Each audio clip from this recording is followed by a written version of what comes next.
we're gonna redo that. Hello, my name is Kayla and I am the founder of Brick and Willow Flow Studio, and I'm super excited to have you here with me today. I'm going to just do a real quick run through of how I got here and some little things about me that you may not know just based on my YouTube and teaching.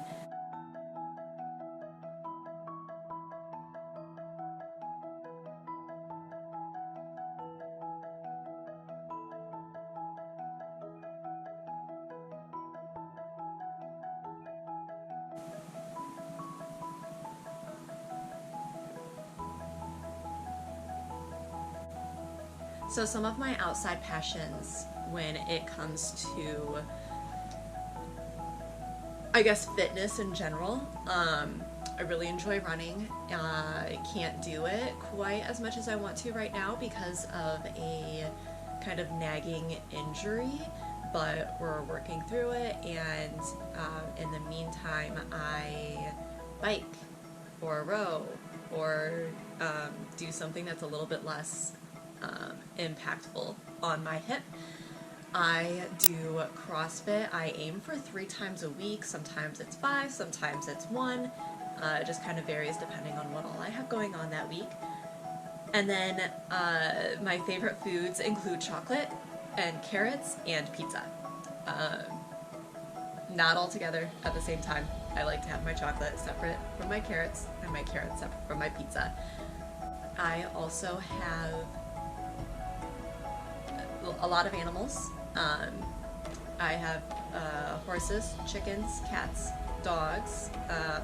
I grew up with birds in the house, parakeets to be exact, and was the girl who trained them to sit on my finger or my shoulder.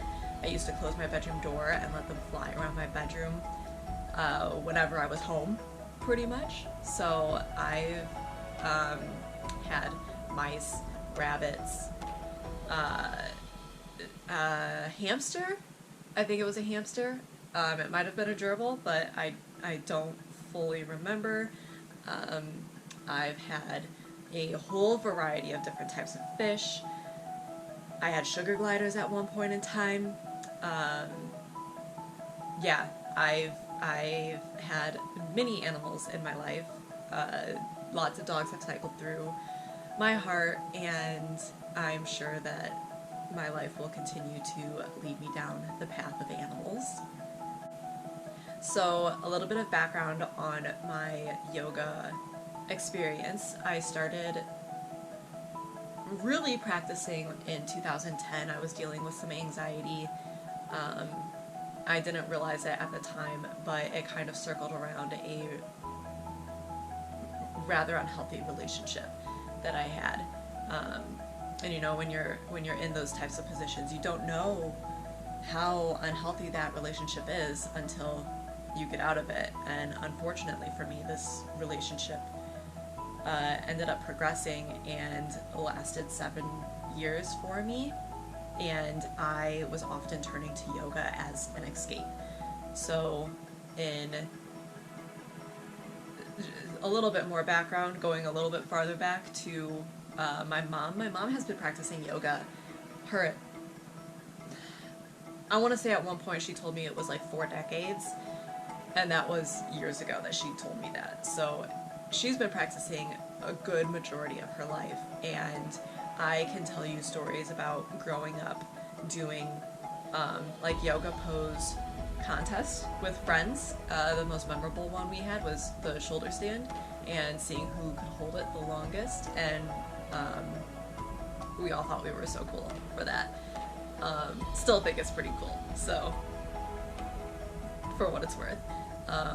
And so yoga's been a big part of my life for a very long time. And so in 2014, I signed up for a teacher training, which I was kind of using as an excuse to get out of the house. I wasn't really planning on teaching, and one thing led to another, and I ended up kind of getting snuck into teaching, and it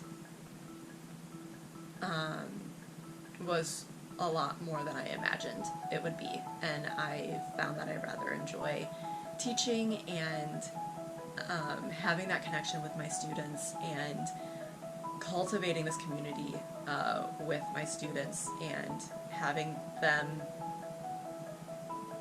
I hope that it provides a safe place for anyone who may need it if they were or are in a position that I once was. So I started my 200-hour teacher training in 2014, and it took about 8 months for me to get through, and so 2015 came around and I got my actual certification. I started teaching yoga in 2014, so I started teaching prior to being certified, and the people who I was teaching for knew that I was not yet certified, and they were still kind of taking that gamble on me because at the time, you didn't have to be certified to teach. I don't know that you need to be certified to teach at this point in time. I haven't stayed up to date on that because I am certified. I have an active membership with Yoga Alliance, so I haven't stayed up to date on what all the requirements are, but I know at that point in time there was a lot of kind of back and forth. Some people were accepting teachers who were not certified and just had a lot of experience, and other people were like, no, no, no, no, no, we need that certificate. So at that point in time, I think it was more acceptable than what I'm assuming it is now. I am currently in my 300-hour teacher training, and I feel like I know nothing when it comes to the teaching, and you know, it's a great refresher for me that I didn't know that I needed. So I'm really glad that I took this chance and this journey now at this point in time, and I look forward to doing more in the future. So my favorite pose is pigeon pose. I have never been in a class where we held it too long. I find the longer that I hold it, the more release that I get, and sometimes it's just like a little like mental like type of a thing, and other times it's like a real big, my body just kind of gives way and makes room. And I really love both of those equally. And so then my next favorite yoga pose is a side plank, which doesn't really seem too like yoga-y. You see it all over the place in the fitness world. But I swear I can stand on my like right hand, right foot for forever. It's not a problem for me because they're so common in my personal practice. And I really hope to encourage it in your practice as well. I got a few questions on my Instagram a couple weeks ago. I put up a question box and said, you know, what would you like to know that I can put into this video for you? So a few questions, not too many. I promise it won't take me too long to get through them. So one of the questions or one of the suggestions was your why. I'm not really sure if it was like a why are you doing this, or like why do you practice yoga, or what exactly the why was, but as I said earlier, I used yoga as an escape, and it was an escape for me from the physical location of where I was, and it was also an escape for the mental side of things as well. As I said, I was in a pretty unhealthy relationship. It's really hard for me to define it as abusive, but that's what it was. And I needed that escape. And yoga was how I was able to get it, because I either was able to go to a class or I was able to kind of shut myself in a room, and this person was, at least when it came to yoga, respectful in staying away from me. And so I was often doing 3 to 4 practices a day. I'd wake up, immediately roll out my yoga mat, get ready for work, go to work, come home from work, do some yoga in the living room while no one else was home. Then I would, do yoga during commercial breaks, watching whatever was on TV. I do yoga right before bed, and it was just a way for me to step away from what was going on in my life. And in hindsight, I probably shouldn't have done it quite as much as I did. I might not have just ignored the things that were going on in my life at that time, but it is what it is, and it's led me down a really good path, so I'm thankful for the experiences that I do have. So my other why is I have always believed that you lead by example. So if you're going to do something, or if you're going to say something, you also need to be doing it. You can't just lecture at someone that, yoga is really good for you because it helps you connect to your breath, and your breath connects you to your body, and it just kind of brings you into your center self. You can't just lecture that. You have to actually do it. And I find that people connect most with that idea when they're actually seeing you do it rather than listen to you talk about it. So I just kind of do that. I want to lead by example and show others that anything is possible, and anything that they aspire to do, if they put the work in, they can do that and they can succeed, and learn from all of the failures and all of the little glitches that happen, and kind of take them in stride and just keep going. So then I've got my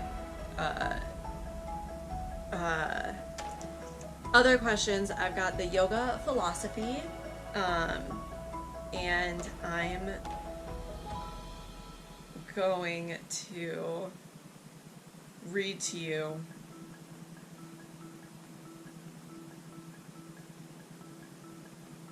exactly what's on my website.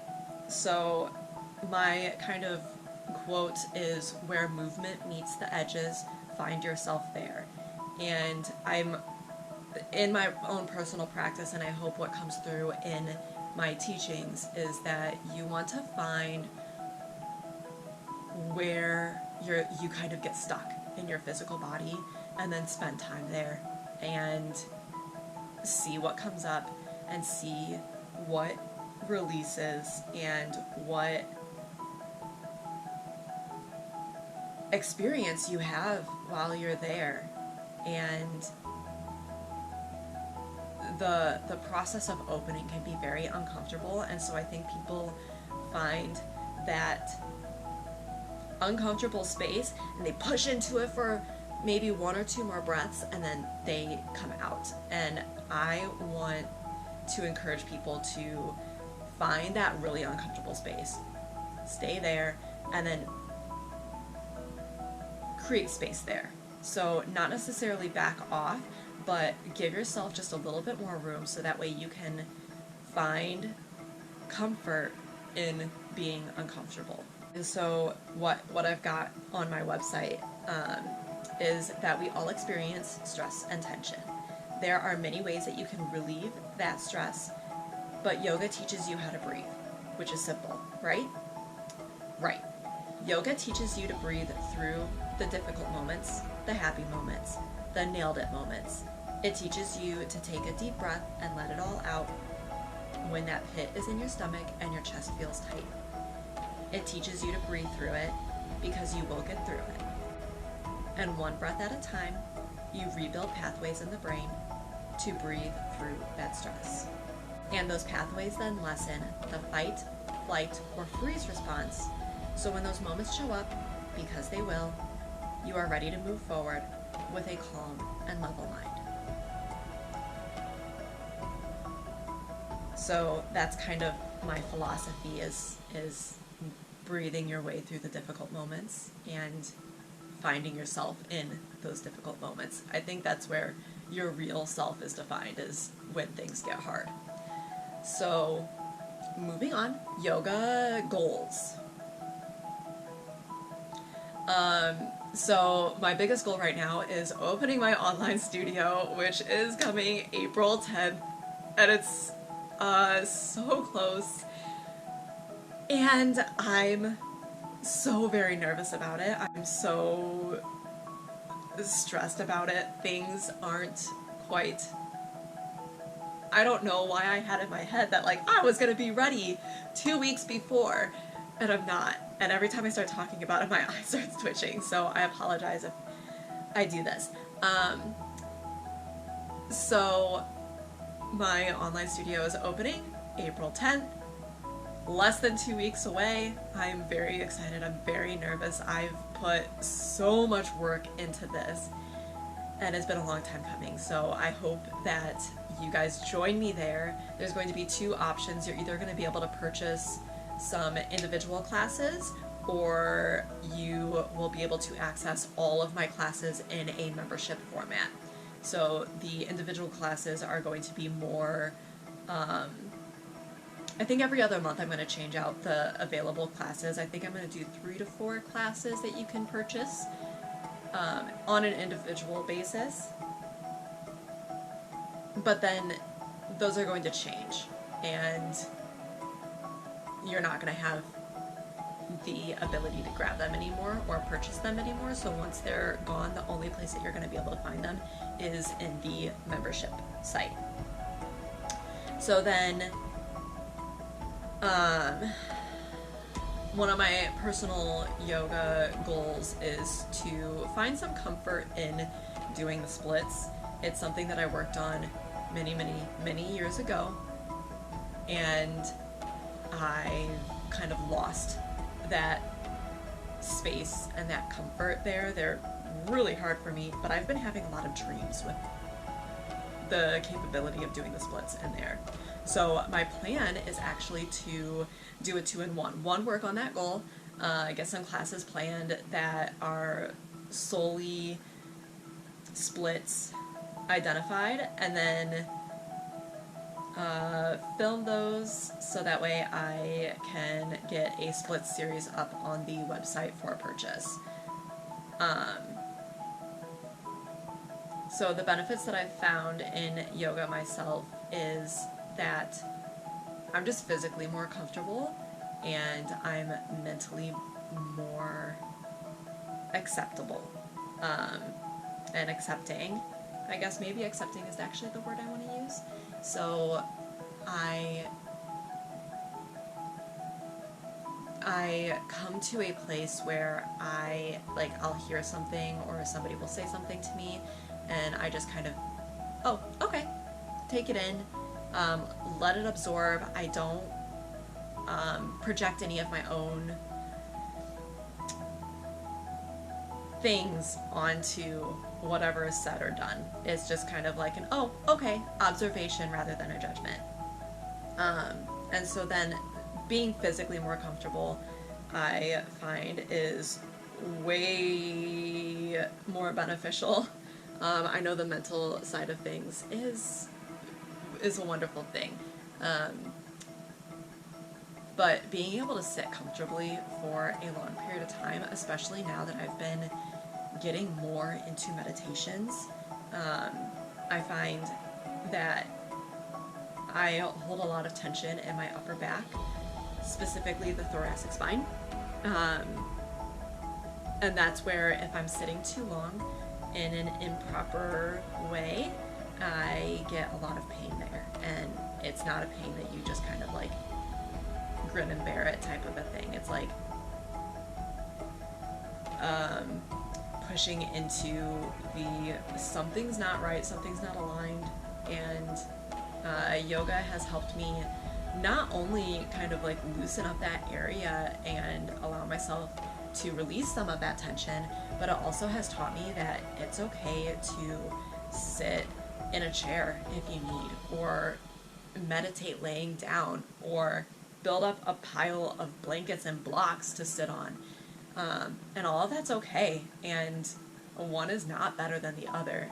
especially in the world of meditation, having that ability to sit there for the time that you need is way better than sitting flat on the floor and not needing anything to assist you, and yeah, being able to stay there longer and scale or prop or modify how you sit is way more beneficial than anything else. If you have any questions, please leave them in the comments below. If you've watched this whole thing, thank you so much. I appreciate you being here. I would love to hear where you're from, and tell me what's your favorite yoga pose. What do you not get enough of when you're in a yoga class, and I will try to get something put together for you. Also, in the notes below, I'll put all of my social medias, so where you can find me, where you can follow me. I post different things at different social medias, so I encourage you to go to all of those and check those out, and please be on the lookout for April 10th for my website to be open, and I would love for you to check that out as well. Leave me some feedback. I'm so glad that you joined me today, and I hope you have a great rest of your day.